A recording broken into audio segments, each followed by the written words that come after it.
36 minutos pasan de las 8 de la mañana. Continuamos en Sin Lugar para los Haters hasta las 9 con mucha información, con mucho para analizar. En un 2026 donde estamos próximos a que se cumplan 50 años del último golpe de Estado cívico-militar, con todo lo que ello implica, en un contexto de continuo ataque por parte del gobierno nacional, que comenzó, podríamos decir, con la visita de distintos diputados a genocidas, que continuó con distintos ataques, vandalizaciones a sitios de memoria, ataques en redes sociales, bueno, y podemos contar un montón de ellos. Y el último, que por lo menos se evalúa, todavía no hay una confirmación, es que el gobierno estaría estudiando aspectos legales de un posible indulto a los genocidas.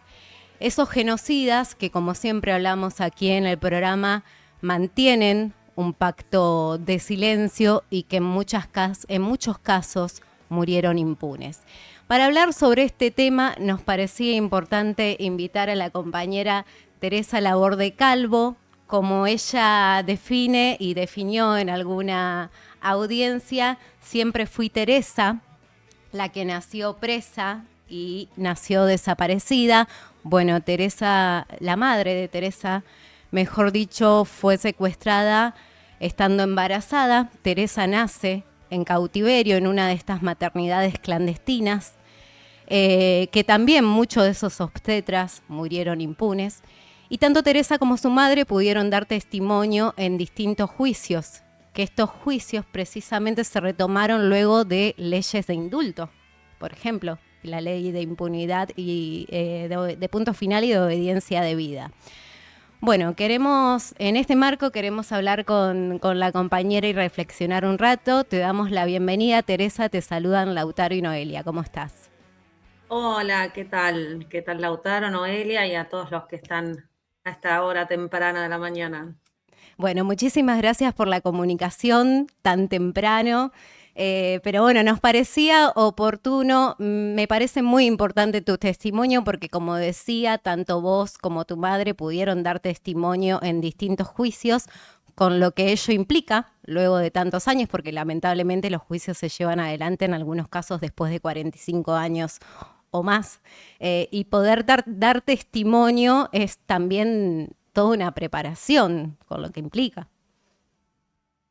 Sí, la verdad es que yo empecé a dar testimonio después de que mi mamá se murió en el 2006. Ujú. Ella se murió de cáncer y hablando de esta impunidad que decías vos, de que se mueren impunes y que muchos, después de ese juicio Argentina 1985, que mi mamá fue la primer sobreviviente en declarar, por ahí la gente ahora lo ubica por la película Argentina 1985 justamente, que cuenta mi nacimiento, vinieron las leyes de obediencia de vida y punto final. Uh-huh. Primero la de punto final y después la de obediencia de vida. Ese obstetra, por ejemplo, Vergés, que murió hace poco, que es el responsable de mi nacimiento y de tantos otros, siguió ejerciendo en una clínica en Quilmes, acá en el conurbano bonaerense, durante largos 20 años por esas leyes de obediencia de vida y punto final. Uh-huh. No solo quedó impune, sino que seguía en funciones, porque la declaración sirve para mí, ¿no? Que crecí en una familia de sobrevivientes, que decidió no irse del país, que decidió quedarse a dar testimonio, y decidió ir, porque mi papá también estuvo secuestrado. Desde el primer día que fueron a buscar a las madres de las compañeras y los compañeros que habían dejado en los campos de concentración para decirles dónde habían visto a sus hijos, eso era ponerse en riesgo Uh-huh. mucho, porque fueron liberados en el 77 y ir, por ejemplo, el primer viaje fue a Mar del Plata, o ir a conectar, se acordaban de memoria los nombres de los compañeros, las direcciones y los nombres de las madres. Su primer testimonio fue ahí. Y después empezaban a juntar con otros sobrevivientes que tampoco se habían ido al país porque tuvieron mucho valor, porque no tenían dónde irse o por lo que sea, pero tuvieron mucho valor y dieron testimonio y se contaban porque había que ponerle nombre y apellido a los militares, porque usaban sobrenombres. Entonces, para llevarlos a juicio, Y dar testimonio es tratar de hacer justicia para que hoy, por ejemplo, no estemos donde estamos. Claro. Porque Teresa, sí, 50 sí. años perdón. No, por favor. Termino esta idea. Sí, sí. 50 años hay que ver lo que sí pudimos revertir y lo que no. Por ejemplo, el plan económico. Claro. O sea, que toda esta gente haya envejecido impune no fue gratis, porque la dictadura fue del poder económico y esta gente vivió con la protección del poder económico y del poder judicial.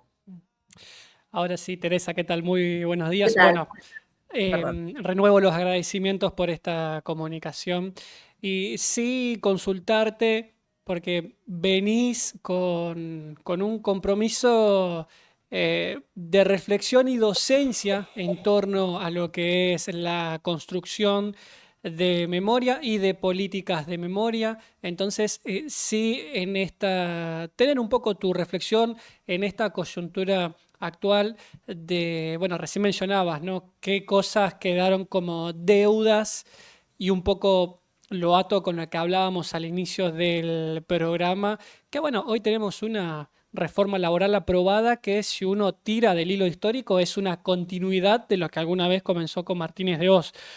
Sí, bueno, consultarte o mejor dicho, pedirte una reflexión de un poco qué es lo que pasa, qué es lo que atraviesa cuando estando a poco de cumplir 50 años, este próximo 24 de marzo, bueno, nos encontramos con el signo político de gobierno que nos encontramos, pero no solo eso, sino todo el arsenal que vienen desplegando y imposible soslayar cuál es la trayectoria que tiene la vicepresidenta Victoria Villarroel.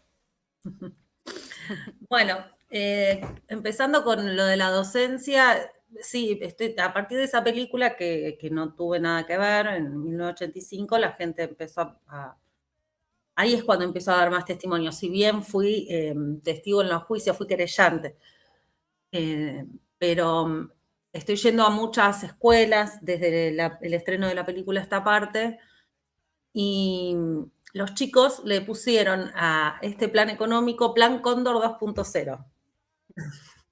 Y es cierto, ¿no? Porque está es el mismo plan económico, pero acelerado, con el pie en acelerado. O sea, ni los militares, ni Martínez de Hoz se atrevió a tanto, porque es una economía de saqueo, en este caso de saqueo extractivista, esa palabra rara que no nos gusta decir.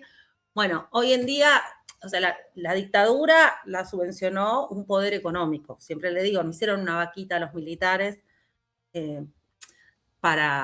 imagínense que hubo 800 centros clandestinos de detención en este país. Eso los militares no lo pagaron. Lo pagaron los de siempre, ¿no? Acá hablamos de las 100 familias, las 10 familias, pero los que están acumulando mucha riqueza y en este caso, o sea, en este presente son las petroleras.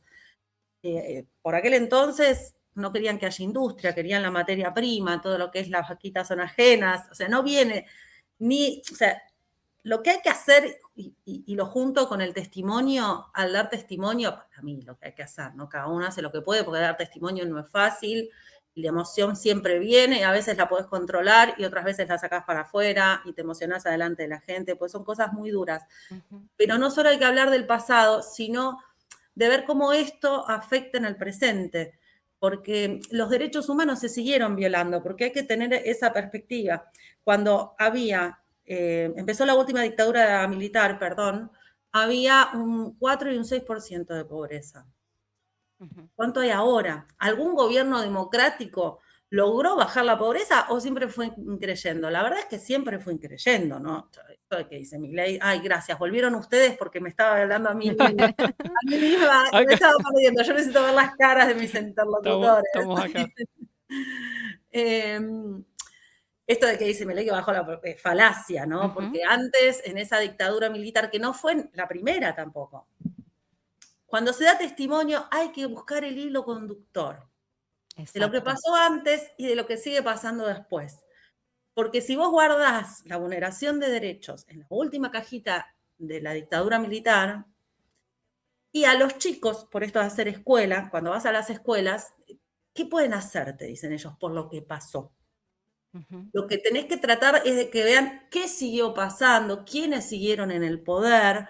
Hoy, como les digo, como me decía mi mamá cuando era chiquita, que nos contó que iba a declarar en ese juicio y yo tenía 7 años, mi hermano 9, mi hermana 12, nos habló de malos malísimos y buenos buenísimos, porque les tenían que contar a mi mamá no, a mis hermanos la verdad, es que no se habían ido a trabajar sin saludar al extranjero, sino que hubo unos malos malísimos que se lo llevaron.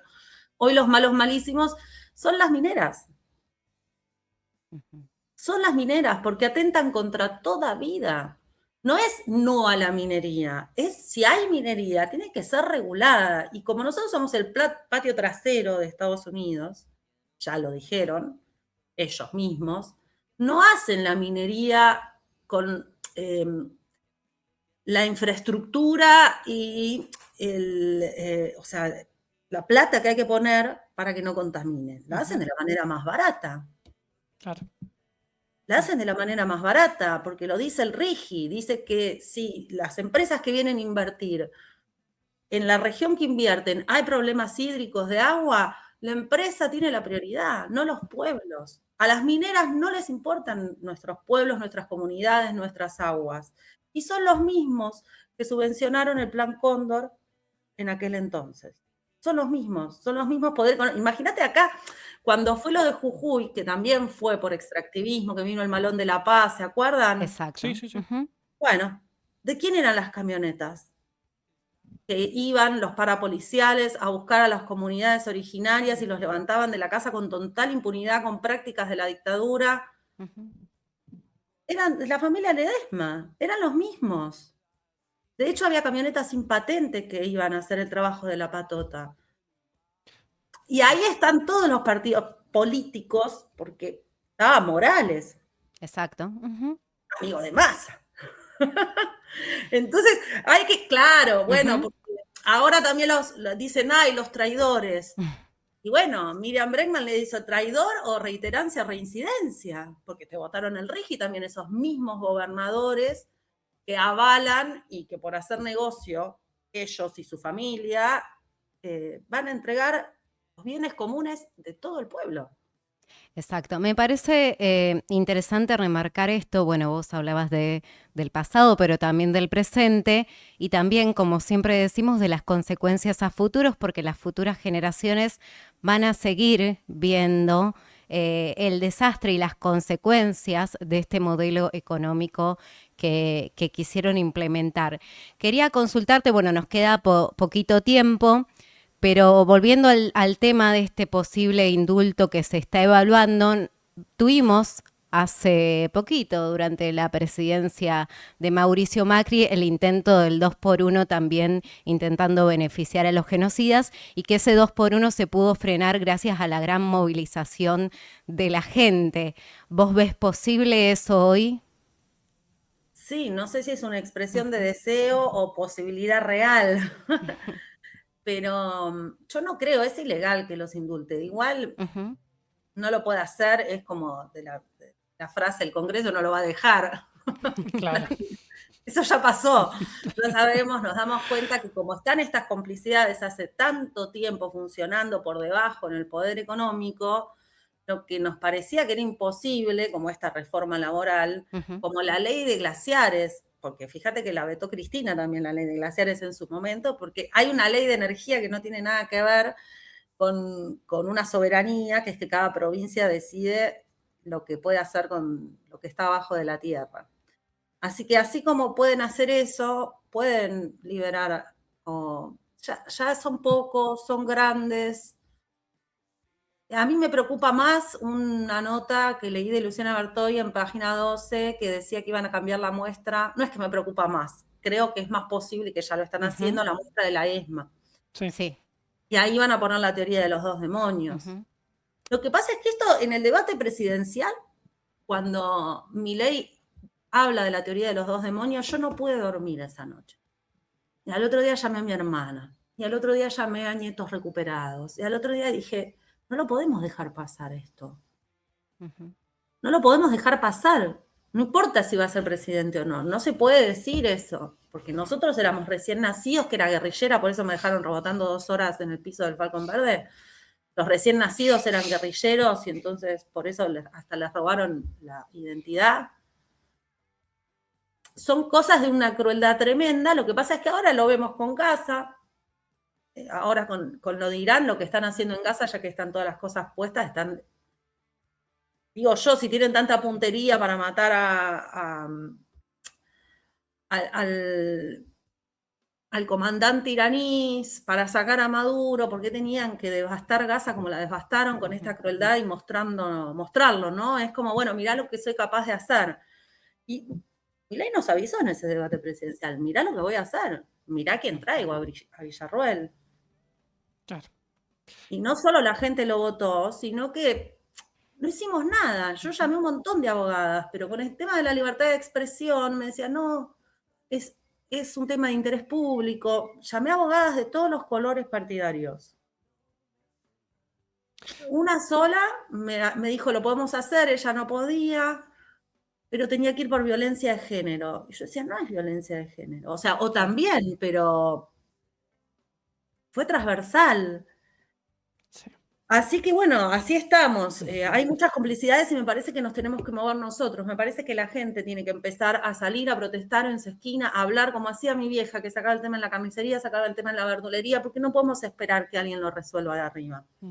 Ya está, eso no va a pasar, porque ni de un lugar ni del otro, porque ya viste quiénes votaron la reforma esta, que es volver a, no sé, 100 años atrás, o sea, sacarle todos los derechos a los trabajadores. Me animo a decir que un poquito más atrás también. Pero bueno, vamos a tener ahí que comenzar a tirar más finito de la historia. Teresa, bueno, estamos... A salir, a y movilizarse, salir. salir a la calle, Fundamentalmente. a hablar, aunque sea a la esquina. Porque si Totalmente. no, por nuestros hijos, por lo menos. Como decía Sí. mi mamá, lo hago por ustedes. Estamos Hagámoslo por la generación que viene. llegando ya a los últimos minutos del programa. Bueno, te Bueno, gracias. agradecemos enorme y especialmente esta comunicación. Queríamos hacerlo, es fundamental. Además, valga la redundancia, inicio de una tercera temporada en un nuevo lugar. Sí, por lo menos una última, al menos de mi parte. Hoy, bueno, lo conversamos bastante, próximo a cumplir 50 años. A quienes nos están viendo, ¿qué les quiere decir Teresa? A quienes nos ven, a los más chicos, a los no tan chicos o a los que tal vez te acaban de conocer en este ratito que se engancharon. Qué suerte si se engancharon. Les voy a decir en principio una frase que nos repetía mi vieja todo el tiempo, que es los malos ganan cuando las buenas y los buenos no hacemos nada por impedirlo. Y me parece que eso es muy contundente. Y además, aunque no vayas a tener resultados inmediatos, una se va a dormir más tranquila cuando hace lo que tiene que hacer. Porque cuando el otro sufre al lado tuyo, no hay manera que a vos no te afecte. Si un otro vivo sufre, vos vas a sufrir con él. Como cuando jugás con él. Cuando ves un partido de vóley y no estás jugando y haces ¡ah! Lo mismo cuando sufre un otro, vos sufrís con ese otro. Vos, es así, o sea, hay psicópatas que no les pasa, pero vienen en el ADN, o por lo menos yo salí de ese lugar, del pozo de Banfield, que era un infierno terrenal, gracias a la solidaridad de mujeres que están hoy todas desaparecidas, que no me conocían de nada y que me protegieron. A mí eso me dio esa enseñanza. Metete, porque la dictadura nos hizo creer que si no te metías ibas a estar a salvo. Venía la patota y teníamos que meternos abajo de la cama. No te metas abajo de la cama, salí, metete en los problemas ajenos, te vas a ir a dormir más tranquila, hacelo organizada, hacelo organizado. Aunque sea un granito de arena chiquito, vos vas a descansar mejor, porque una cosa es estar feliz, alegre un instante y otra cosa es estar plena. Estemos todos, vivamos en plenitud y hagamos lo que tenemos que hacer, que es defender nuestra democracia, porque es el poder del pueblo y el pueblo somos nosotros. Exacto. Teresa, muchísimas gracias por estos minutos. Gracias a ustedes. Te mandamos un abrazo enorme. Un abrazo para ustedes. Que tengan buen día. Igualmente. Escuchábamos la palabra de Teresa Laborde Calvo, militante, sobreviviente de la dictadura, quien ha dado testimonio junto a su madre, pero también sus hermanos han sido testigos en juicios de lesa humanidad, y nos parecía importante compartir su palabra, su opinión,